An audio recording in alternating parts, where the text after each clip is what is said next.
Thank you, Nicola. So, welcome to part one of what will be two webinars or videos if you're watching this, if you're not watching this live, around the new health services report.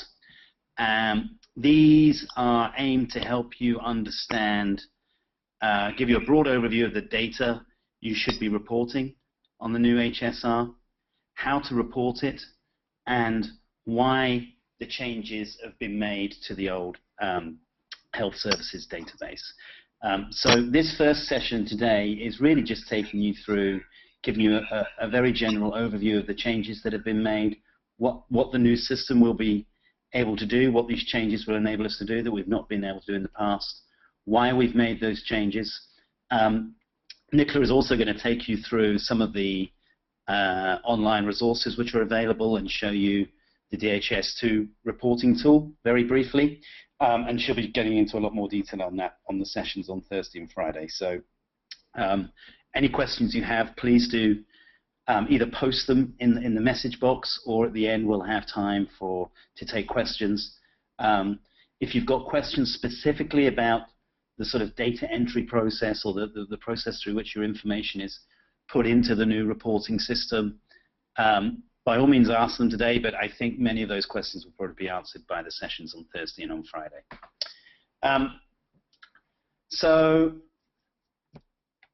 Okay, let's move on, Nicola. Let's go to the next slide. I don't control the slides, by the way, in case people are wondering why I'm asking Nicola to move to the next slide. So what's new? Well, one of the main things that we have now is a range of health service report modules, and we're reporting on a wider range of health services than we've been asking you to provide data on before.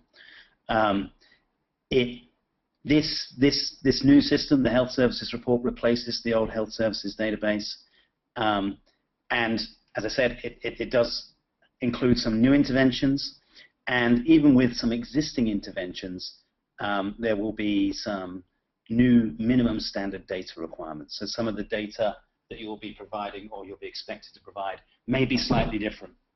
That said, and this is something I'm probably going to say more than once during this session, most of the data, much of the data that you are being asked to provide through the new health service report is data that you're already collecting and that you've already have been reporting through the old health services database. So the majority of it is not new information. It's information you're already collecting from your health services. So as you can see here, we've got 1, 2, 3, 4, 5, 6, 7 health service report modules. These are around contraception, so short-term, long-term, and permanent methods, maternal health services, cervical cancer, HIV testing and counseling, sexually transmitted infections, tuberculosis, and voluntary medical male circumcision. Okay, let's move on. So, in addition to the new service areas, you will find, as I said, you will find some changes to the data requirements. But some of the other changes are that we will be able to disaggregate your data by service channels. That's a big change. I think there was some capacity to do that under the old health services database, but we're now able to do that in a much more systematic way. We've got standardized categories now for disaggregation across service channels, which I think is something we didn't have before, and we'll be able to look at and analyze that data by channel. We'll have much more power to do that than we've had previously. We've also got a whole wealth of online resources to help you understand the data requirements.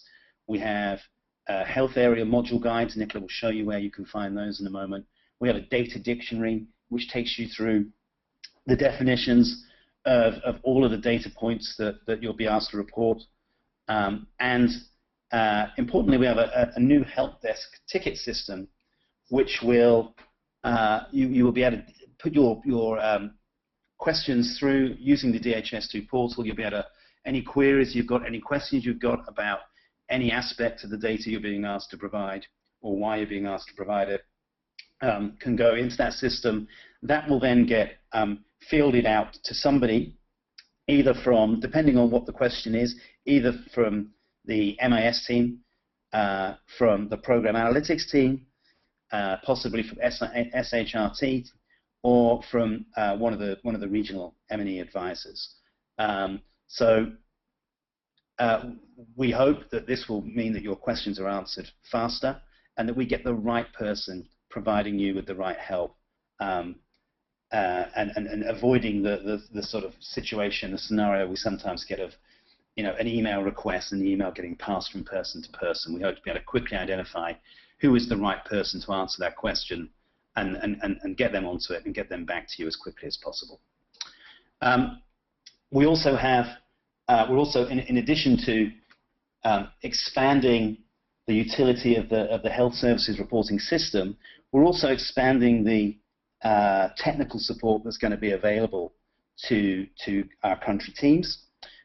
We have regional M&E advisors who are either in place at the moment. We have Wycliffe in East Africa.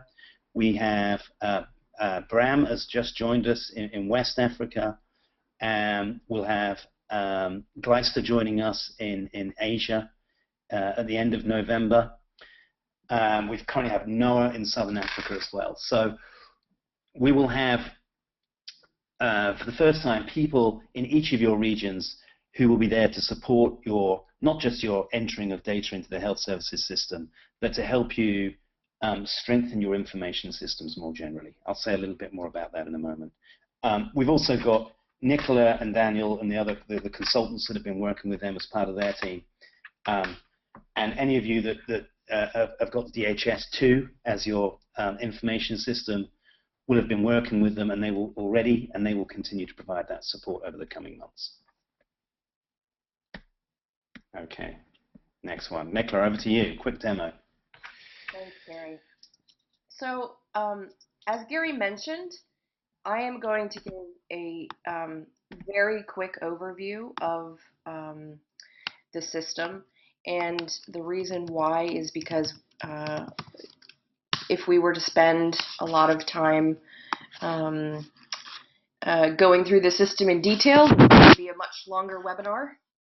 So we really encourage everyone to access the resources that we have available, and I think everyone's really going to get exposed once they start to enter data and get a feel for what it looks like. But so when you first log on to your system, you will see a 2013 service impact dashboard.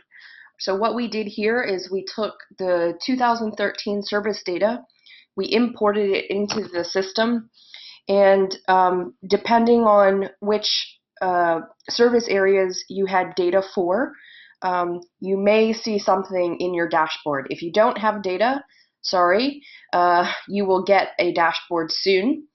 The reason why we did this is because we can't create new dashboards without data in the system. And so we wanted to give you a feel for what your system would look like when you first logged on. So again, this is 2013 data. If you don't have it in your country, it's probably because you either don't have those services as your activities, or you didn't report information for some reason. From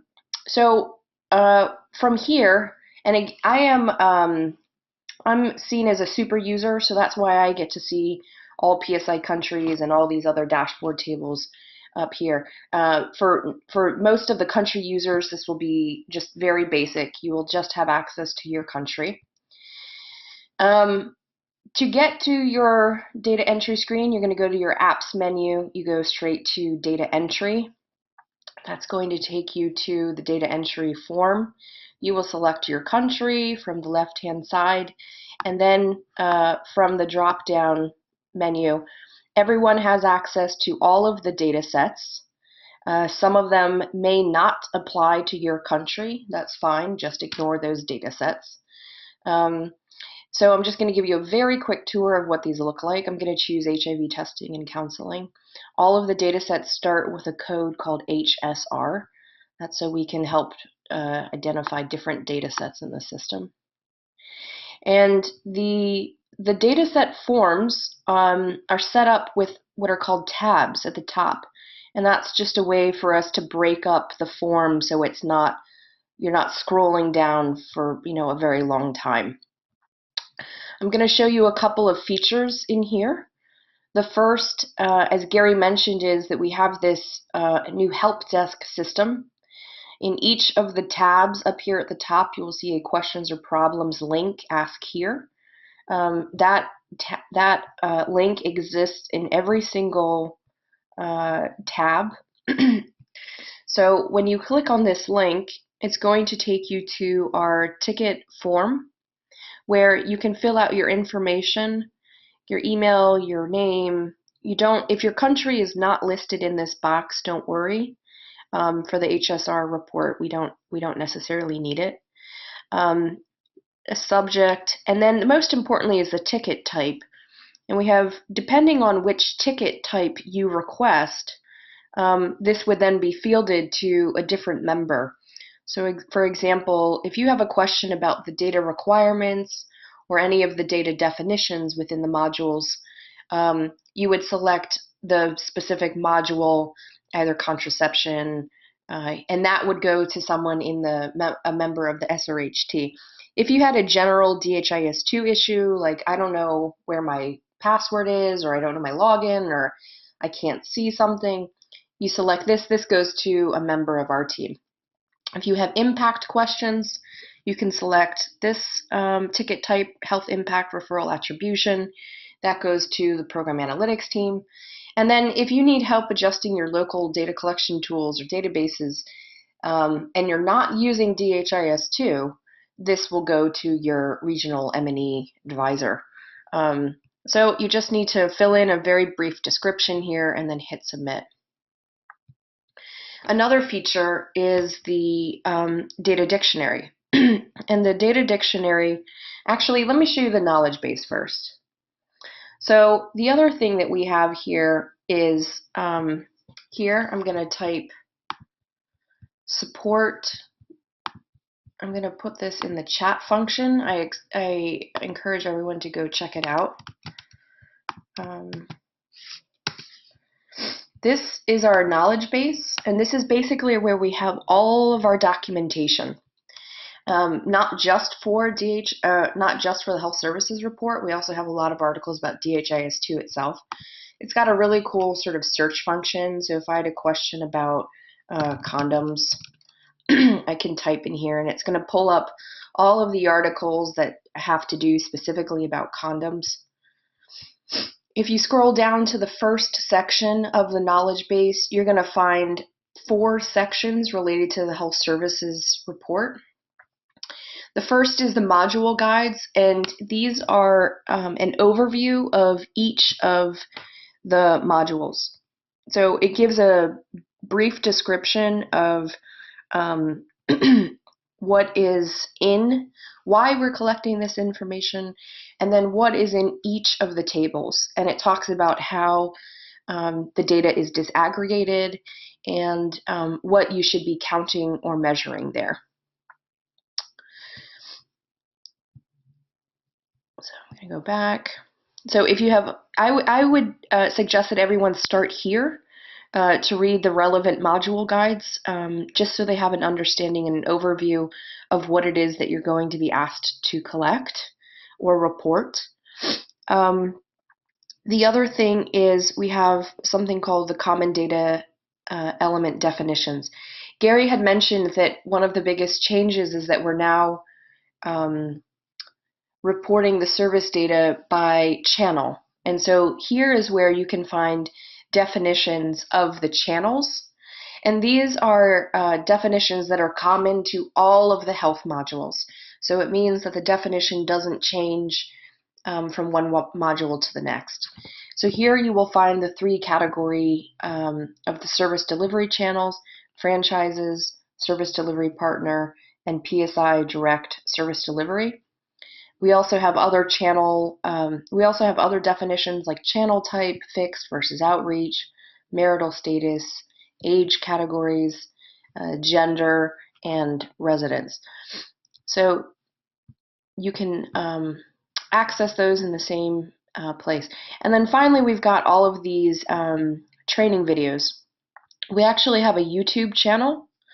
So if you click on any of these videos, it will take you to our YouTube channel, which is PSI-MIS-DHIS. And right now we have four videos. The first one is basically sort of a summary of this webinar, sort of just welcome to the Health Services Report. Video 2 goes a little bit more in depth into the knowledge base and the help desk resources. Video 3 is how to access DHIS2, and then video 4 is data entry. We will be adding to this series. We will be adding some trainings on how to do the analytics, including charts, pivot tables, and how to create your own dashboards. So you should come back here to find additional resources. The last feature that I wanted to show you guys was the data dictionary. The data dictionary is basically the place where we have defined every single data point in all of the modules. A lot of this information is stuff that is specific to DHIS2 and the way that we configure the system. Some of it you don't need to know. The most important information that you want to see is the description. So if you click on the top, on the More button, that's going to expand that definition so that you know specifically what is being counted or measured there. So in this instance, we're looking at individuals who tested for HIV as individuals by channel and type. Well, what does that really mean? Well, read this description to find out. The other way that you can access this is you can actually click on the name itself, and this will pop up and give you a summary of the form. Again, there's some information here that you don't need to know, like all of this stuff here, but again, the definition is there. You can copy this into either a CVS file, you can download it into Excel, you can PDF it, and you can print it. If you want to, so the way that it works now is that each of the data dictionary links open to the specific tab that you are sitting on. Because the data dictionary is long for some of the sections, we wanted to take you directly to the section that was related to the tab that you were on. So, for example, we are looking at individuals tested by HIV by facility location. When we click on the data dictionary here, it's only going to pull up those data elements that are related to those tables. So again, each tab has a link to the data dictionary at the top, and will pull up those data element definitions specifically. I think that's it. So Gary, I'm going to hand back over to you. Thank you, Nicola. That's great. Thanks for that. So I'm just going to say a little bit about, just run through the main reasons why we're making these changes, both in terms of the technology we're using to report health services data, and also briefly go over the changes, the reasons for the changes to the type and level of detail in the data we're collecting. I'm then going to tell you a little bit about how the transition is going to work and what some of the key milestones are in this transition process. So first of all, why the change? Well, quite simply, the change to a DHIS2 based system just gives us much better control and flexibility over the use of our health services data. The analytical tools that are available in DHIS2 are really powerful. It's easier to access and analyze data which is aggregated across all of our services globally. But it's also a better analytic tool for each country. Nicola had shown you very briefly some of the dashboards that you can create to look at your own data. We'll be providing more guidance and advice on how to create those dashboards and how you can, some of the techniques, analysis techniques you can apply to your data But simply, DHIS2 is an incredibly powerful information system, both in terms of warehousing that data, aggregating that data, but most importantly in terms of how it's used. And that takes us into the second major reason for this shift, this change, and that is that PSI now has a longer-term strategic commitment to strengthening our monitoring systems, both for country-level operations and globally. More countries are now getting DHIS2 as their operating system, but even countries that are not, more support is becoming available to look at your systems and improve those systems, even if you're not getting DHIS2 in the first wave or the second wave. But all of this is about helping us to ensure that we have a common data framework across our health services and be sure that we are counting the same things in the same way and getting information that's critical for our programs and ensuring that that data is used both at the global level, at the aggregated level, but also for each of the country operations. Finally, why do we have these new minimum standards around data? Well, I think the main reason is that the kinds of data around health services that we're going to be requiring now from each of the country operations is data that other organizations providing similar services are already collecting and reporting on. And there is a growing expectation amongst our donors, but also stakeholders outside of PSI more generally. There's a growing expectation that PSI will also be able to report on that data.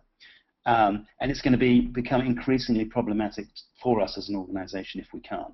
So it's really about looking forward, looking ahead, and ensuring that we are of an equal status to others that are providing similar services, and ensuring that we are able to have those same conversations about who we're serving and what impact we're making as a result of that.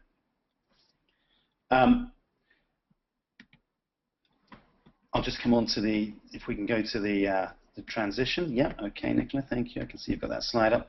So I'll just take you through some of the key points, key things to know about this transition process. First of all, for November and December, you should, as well as using the Health Services Report, you should also continue reporting into the old Health Services database. So we want to use both systems to collect data for these first 2 months.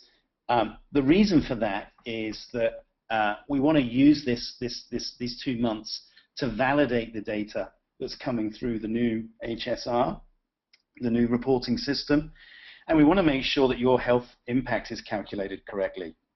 We understand that there's going to be a few teething problems as country staff learn how to use the new system correctly. There's going to be a lot of questions about what data needs to be reported and how.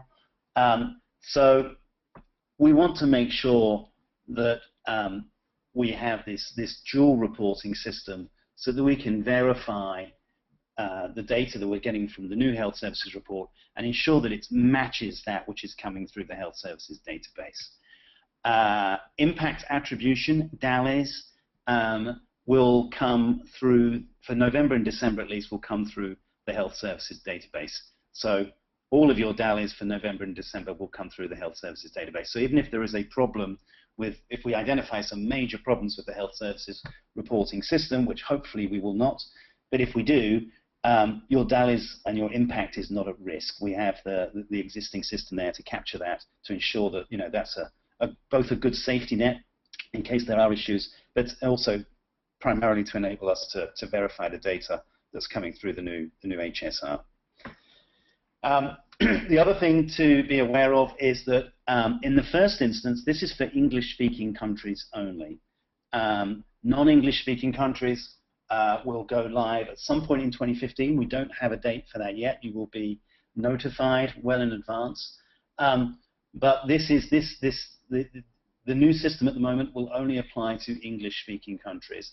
And as I said, for the next 2 months, November, December, we'll be asking you to report both through the new HSR and the old Health Services database. But as of January 1st, the HSDB will no longer be, you will no longer be able to report your service data, or English-speaking countries will no longer be able to report their data through that old system as of January the 1st. Nicola's already shown you this. We'll go a little bit more detail in the second webinar later this week. But please do use the help desk system when you have a question or a problem. That really will be the quickest way to ensure that you get the support that you need in helping you to use the new system. We will be producing more training tools and training materials on how to use the analytic tools that are within DHIS2 and how to create your own dashboards. And that's even if you're not using DHIS2 as your information system. You can still access your health services data and create dashboards from that just for your country. It's not only a system that's going to have value at the global level, it will also have value for your countries as well, for the country programs as well. Yeah, and just finally, you know, if you do, as you go through the new reporting process, and in some cases you will identify changes that are needed to your tools or your reporting system. You should we will have, as of the end of this year, in almost all regions, M&E advisors on hand to help you with that. So that's to both help you use the new system, but more importantly, to help you think about the data you're collecting and how you can adapt the systems and tools and processes you've got at your country level to ensure that you are able to report the data that's required through the new health services reporting system from 2015 onwards. And I think that's it. Nicola, I'll just hand it back to you if there's anything I've missed. Sorry, I'm flying all over the place. Yeah, I think that's it. So now we're going to open it up for questions for everyone. Again, you can use the question function here. You can type your question in, or you can use the chat function here, and we'll open it up for questions. I think you can also use the raise your hand function if you have a question. And we do have someone, we have Chris Purdy from the program analytics team on the line. So if you do have questions about health impact or referral reporting, Chris is here to answer those questions. I just do want to reiterate the point Gary made. All of your 2014 impact will be coming from the health services database. If you are going to report referrals this year, the program analytics team will be sending out a separate email communication using the same spreadsheet that they used last year to report referrals. We will still ask you to try and plug in your referrals into the health services report modules as well. But all of the impact will be coming from that standard spreadsheet they developed. Going forward in 2015, all of your referral will be captured in the health services report in real time. So, anybody have questions? We'll do the silent pregnant pause till someone asks a question.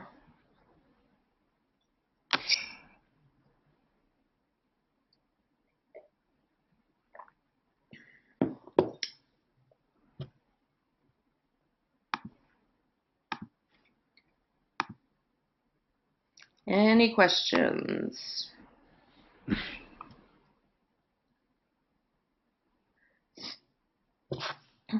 Nobody has a question. Okay. So I'm going to give you a last call for questions. Last call. All right. So again, I'm just going to reiterate. Please check out support.psi-mis.org. Please read or have a look at the Health Service Report module guides. Please check out the videos. If you have staff that need to attend the webinars on how to enter data into the system, please share the link with your team members. That will be Thursday and Friday. And if you have a question or problem, please do use the submit a request link to send a ticket so that we can field your question to the right person. All right, no questions. So, all right, well then we're gonna call it a wrap. Thank you, everyone, and start reporting into the Health Service Report November 1st. Thank you. Thanks. Bye. Thanks. Bye.